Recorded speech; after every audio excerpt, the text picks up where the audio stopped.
So this report has just come out. Yeah. It exonerates you completely. Do you feel exonerated? Yeah, I do. But I also always knew that this is where it would end, because I knew from the beginning I didn't have anything to do with this and didn't know anything about it. And that's, you know, consolation, I think, for me and for others who support me, but it doesn't mean I'm not responsible. Mm-hmm. And ultimately, you know, I'm responsible for what people do on my watch. And you know, already your critics have come out and they've Mm-hmm. said this cost $1 million of taxpayer money. It was conducted by a law firm at which you have several friends. The chief investigator is a Giuliani guy, and Giuliani's been one of your most vocal defenders on Bridgegate. So why should the people trust this report? Well, first of all, there are 6 former federal prosecutors who have worked a long time in their lives to develop reputation. And I don't think they throw away that reputation for me or anybody else by doing some slipshod job. In addition, you know, Randy Mastro, he worked for Rudy. He's a registered Democrat. And after 7 years, Megyn, as U.S. Attorney in New Jersey and nearly 5 years now as governor, there's not a law firm in this area that I don't have some relationships with. So in the end, let the work speak for itself. You talk about the responsibility of running an office. And you know that people have accused you of using bully tactics or of being a bully yourself, something you've denied. But has this incident given you any pause about your own behavior? No. I mean, because I think what people don't understand, or some don't want to understand, is I'm a really passionate guy, and I'm very direct. I am not one of these typical blow-dried, focus group tested, shellacked politicians. And some people love that, and some people don't. But at core, Megyn, this is who I am. Mm-hmm. And so if I tried to change that, I think people would see me as faking it, and I get accused of a lot of things. Faking it is not one of them, at least not yet. But do you think there's any validity to the idea that the approach of a chief executive, either in a governor's office or at a corporation, that his approach infiltrates his office and the way his staff believe they can and should behave? Sure, I think that's absolutely true. And what I'd say to you is that people look at a small sliver of a couple of YouTube moments that I've had over 4.5 years. I don't think anybody was calling me those names during Hurricane Sandy, when I was out every day on foot to victims of that crisis, consoling them, being compassionate, working with their families, hugging them. I think that goes through to my staff also. Mm-hmm. I think when my staff sees me bring Democrat after Democrat into this room to craft deals that help make New Jersey a better state, that infiltrates my staff too. And if every once in a while they're more direct than they should be, that goes with the territory as well. But what I will tell you is, what we're talking about in this most recent incident isn't anything that I've ever displayed publicly or would ever condone. And anybody who thought that they were doing something that would make me happy didn't know me. Did she ever tell you why she did it? She never told me that she did it. What do you make of the fact, obviously she lied to you and others lied to you, and they also did this thing. And, you know, when you read the emails, they sound like callous people who are drunk on their own power, or drunk on your power. Mm-hmm.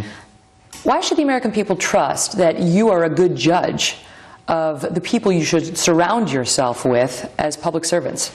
That's a really good question, and I've asked myself that over the course of the last 11 weeks. If you look at the people that I've surrounded myself with over time, they're really exemplary, extraordinary people who have helped to produce results that the whole country has come to notice. And now it turns out that there were a couple of people who turned out to be a mistake, that I made a mistake in judging their judgment and their character. And I admit that mistake, and I'm sorry that it happened. But I can't, when I work with human beings, be held to a standard of perfection in them or in me. All I can say is I've learned from this. I'm going to be asking a lot more questions than I used to before, and maybe trust less unconditionally. And that's one of the things that I've clearly learned from this. How does this relate, in your mind, to what we've seen with President Obama? Because you said you didn't know about Bridgegate. He said he didn't know about the IRS targeting conservatives. He didn't know about Fast and Furious. He didn't know about the DOJ targeting reporters. He didn't know that if you like your plan, you can keep it was untrue. And many of our viewers and the voters out there have said, A, I don't believe that, but B, if it's true, you have a responsibility to know. Yeah. Your thoughts on that? Well, I think a few things. First is whether you're president of the United States or whether you're a governor of a large state like I am, it's a fiction to believe that we know everything that's going on. I used to say in my town hall meetings all the time that the scariest thing about being governor was that 65,000 people had letterhead with my name on it, and I know what they were doing with it every day. But secondly, I think it's how you respond after you find out something's being done in your name that you believe is inconsistent with your values. Do you see a contrast between how you handled your situation and the president handled those? Well, what I can tell you is that I acted really decisively and directly the day I found out, and fired the people who were involved and separated from others who I felt, whose judgment I couldn't trust anymore. I don't know the particular circumstances of the president's relationship with the people that you talk about, but I think you're judged much more by the American people, and for me, by the people of New Jersey, by how you react to those circumstances and whether you're decisive and direct, or whether you look like you can't make a decision. Do you think Megyn Kelly will back up your story when she's under oath? I have no idea, but all I can tell you is it's the truth. And certainly I think if she's telling the truth, she will, because we never had any conversations about this, ever. So there's not going to be any emails, no phone records, no tape recordings that come out that establish you knew about this? No. Because I didn't. Wow. Let me ask you this. You've gone through a lot, and we've all watched this unfold. What did you learn about yourself? Well, I think you begin to learn how much stress you can take in a particular day. I think for me, I've done a lot of soul searching in the last 11 weeks about my life and about what do I really want to do with my life and what's really most important to me. I'm spending a lot more time at home than I did before that, by choice, because that's where I want to be.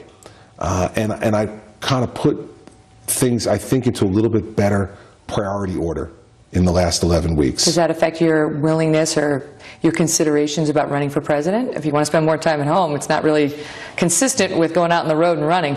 Well, I don't know that it's that inconsistent with it. And sometimes you bring home with you. But no, I don't think that portion of my reordering will affect in any way that decision-making process. Has this made your family more willing to see you run, more supportive of a presidential run? Oh, I don't think so. No. Right. I mean, I don't know how it would. Because some of the frenzy around this has been a little overwhelming. But I think what it's done is give them a window into public life in a different way. How have they been affected? I mean, you've got young kids still. They've been very good. They're concerned about me. I mean, Super Bowl weekend, I went up to my 20-year-old son and put my arm around him, and I said, are you doing okay with all this? And he said, Dad, you have to stop.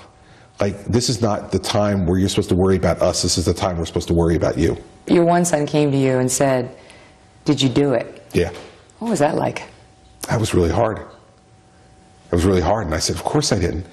And he said, I didn't think you did that, but I had to ask you. That's the 20-year-old who's off at college, and in a lot of ways, the one who's been most engaged in all this. Andrew has read everything, watched everything, and calls me and comments on it. And I said, are things tough for you at school? He's at Princeton. And he said to me, no, it's really no different, Dad. They never liked you here anyway.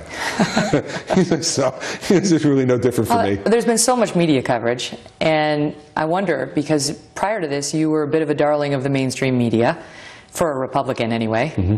Has this changed your view of the mainstream media? No. I always had the same view.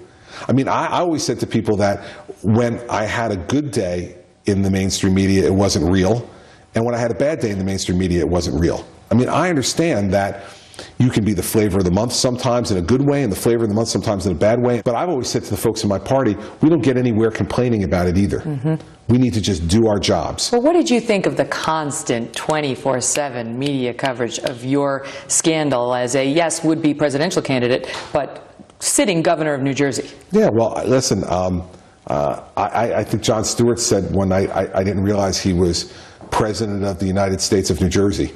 And I think that kind of encapsulates my thought. But it's hurt you. I mean, in the polls, you've definitely fallen. You've fallen against Hillary Clinton in that hypothetical matchup. Well, of course. But you've also fallen just in terms of whether, there was a Fox News poll out, I think, yesterday saying, is Chris Christie qualified to be president? Do you believe he'd make a good president? And 52% said no. 47% said Hillary Clinton would not make a good president either. But your numbers had fallen a lot since, a couple months ago. Well, of course. So do you have too much baggage now to run for president? Listen, that'll be for other people to judge. There's no baggage here because I didn't do anything. And that eventually will wash out, as it started to already.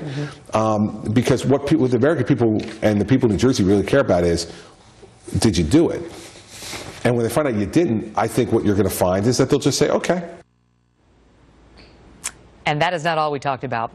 Monday night, part 2 of my cable exclusive with Governor Chris Christie. We'll discuss the challenges of a possible presidential run. Your bear hug of President Obama. Some people on the right in particular felt betrayed by that. They felt that you hurt Mitt Romney. Did you? His answer to that, his thoughts on the GOP field and who he thinks are the top 3 frontrunners, and whether he considers himself among them.